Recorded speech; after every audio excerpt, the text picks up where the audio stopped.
where'd you grow up? Like I gather you grew up in the church.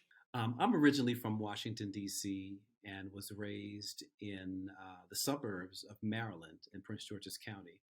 So, being from those areas, I feel like my mom and I were on a search for truth for years, and what that was going to mean to us. And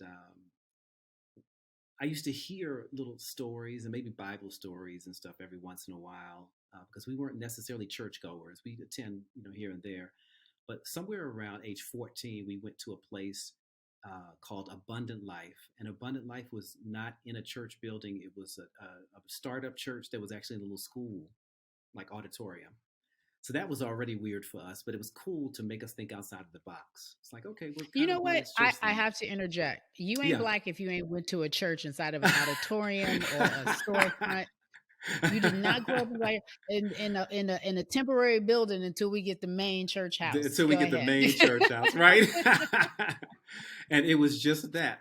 But it also was the first time I ever heard someone teach the gospel, which was like, whoa, I didn't know what Jesus did this because of what, it was, he died on the cross. We used to hear that, oh, Jesus died on the cross, but I never knew why or what have you. Well, when we Mm. got this knowledge of why Jesus Christ died on the cross and the love again, it changed both of our lives and eventually spread into our family members and friends. And all of a sudden, I'm on a deeper journey of my own as a teenager, um, navigating junior high school, uh, just navigating life. Who am I? What should I be doing? So everything you were saying prior is true. I used to hear some voices that were, boy, don't do the devil's music. I said, Mhm. don't you do it. You're going to Uh-huh. get caught up. This is what's going to happen to you. All this projection of negativity on me. I was like, whoa. Uh-huh. And to the point where I actually stopped probably several times, even after becoming a recording artist, because I recorded my first album when I was a teenager, at the end of my teen years, 18, 19 years old. And then Okay. came out of the business for a while because I did have a rough experience in the beginning of it, still trying to figure out who I am, trying to find my own voice. And What was then, the rough experience? well, I was in a group called Mannequin, and the Mannequin was a great foundational, amazing experience, but it was very physically grueling. We would do clubs and bars, uh, 5 and 6 45-minute sets a night for like a week.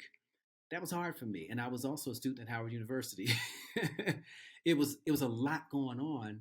So during that time, it was really tough because my mom had passed. I'm trying to figure out as a man what my responsibilities are. How am I going to stay afloat? It was all these things going on, and I came after Mannequin's album came out, which was, again, it was a wonderful experience and foundational. I stopped singing R&B for a little time period, maybe a couple of years, and I would write, and I kept trying to figure out what are my next songs going to be? What is this going to be about? But this R&B thing kept calling me back, and Mm. the doors would always open for me in R&B. I should say that. I mean, it was almost Mm. like I could sing something and people would be like, "Here's a record deal." Unbelievable. Mm. Where there were people that would search years to try to get a record deal, but because that was a part of my journey, and I believe that was what God called me to, the door was always open for me. And Fair.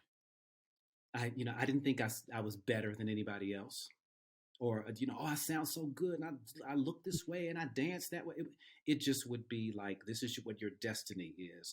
So when I got the opportunity again, I remember um, speaking to some other people who had wisdom, some older people, and making the determination that I would go and I would lift a standard. I would sing songs that I thought were about pure love, even if they seemed corny to the world, or Yeah. Yeah. cliche, or what have you. Yeah, I yeah, yeah. wasn't. I Yeah. would go ahead and I would keep the spirit of that alive and do it. I have Hope that one makes other sense. question. It makes perfect sense. I'm just making sure I don't cough on you while I say this. I wonder,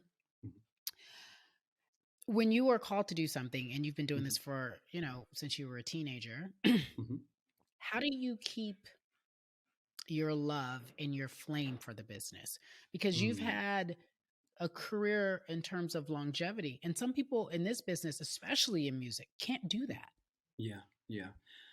For me, it's been about forever remaining a student and never getting to the point where you feel like you just arrive.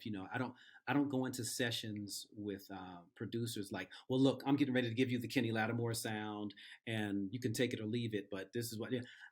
I go in understanding that, sure, I have achieved some things. I do have my own sound and my own voice, and I have an understanding of the business as well as my craft. But I can always learn something. And there's Yeah. a guy named Madison.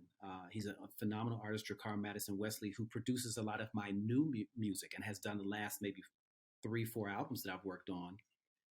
And he keeps it fresh for me. He's the one that says, Mhm. do a song like Take a Dose. That's Mhm. top 10 now. Can you believe it? After the Billboard Yes, I top 10 can, after I all these years. can. Yeah. But it's Yeah. wonderful because he challenges me to step outside of what people might think, or who people Mm. might think Kenny Lattimore is musically. And he's like, I Mhm. think your gift is broad enough where you're able to take direction and do something different. And then it keeps it fresh for me too, because it goes, okay, let me go in here and try this. Let me try to ride the beat this way and let the cadence be a little different than what I would have written myself. But it takes you getting out of your own way. Your Wi-Fi went out for just a second, so I think Oh, we okay. missed it. Okay, hold on one second. What are you gonna say, Jacquees? Should I ask him that question again? From the Okay. beginning of it? Okay. When you can we pick it up because you said there was a take a dose, and Yes. Madison is the guy who gave you, yeah, perfect. So you have that part. Is that okay? Yeah. Okay. So Madison. So Mhm. tell me more about this Madison guy, this character who you seem to think makes you better. I'm kidding. I'm joking. Okay, yo, pick it up from there. I'm kidding. Okay. Kenny, I am silly, and you're realizing that in real time. You got it. Go. Okay. So what's happened to me over the years is I got a chance to work with this young producer, and Madison has been Madison. We call him Madison, but his name is Dracar Wesley. He Okay. challenges me to step up to the plate and outside of the box of who people might think Kenny Lattimore is, to say this is what the new adult wants to hear. Can you perform at this level? You got classical training, you've got all this experience in the studio and all this history, but do you think you can still take the direction and do something new? It keeps it always fresh when I go into record with him, and that's why we have a song like Take a Dose that's a top 10 now, and we're super excited Yeah. about that. Congratulations. Thank you. And Pressure, and this whole Here to Stay album. um, I've always been a mentor, but it's the mentee that chooses the mentor, because Hmm. you can choose that you want to speak into somebody's life and they can be like, and I don't care what you have to say. you know Yeah. Correct. so the Correct. fact that he listens to me and I teach him things about the business, and he comes to me with these amazing ideas, but what I do love is he understands my legacy as well as what the future may hold for me, so that if somebody says a lyric or something that's unbelievable, that's not authentic, Yeah. he can Yeah. tell right away, and he'll go, no, Kenny Lattimore is not going to say that. This doesn't feel real. So he What do keeps you me feel like authentic. what do you feel like your legacy is? I love when I know that people know they have a legacy, and sometimes people don't realize it while they're in the Yeah. midst of it, but you have enough perspective to Ooh. know that you do. Let me What do tell you, you feel it is? I say it to myself all the time, and I say it in my show. It's to sing to the hearts of women and the Mm. minds of men, to encourage them in love. And I say Aw. that because I've been in the industry long enough to not feel like the material success was enough. See, after you've made your money and you have your acclimates, your acclaimed awards and all that stuff, um, I got to a point in my career where I said, okay, there's got to be more purpose to this than me just getting another car or what have you. Yeah. And I really Yes. started praying, because I said, God, I want to be able to express this on a whole different level. And I needed it for me. And what I got back was, yes, to the hearts of women and the minds of men, to encourage them in love. Okay, so I need you to say that all the time. I'm gonna have to play this when I go on a date. I'm like, do you Oh feel encouraged man, and loved? got How to. okay? How often do you sing? I would assume a lot, but Mhm, without getting too deep in your business, how often do you mhm. sing about your personal life, your struggles, your wins, your losses? You know what? I sing more about my hopes, and I don't sing about.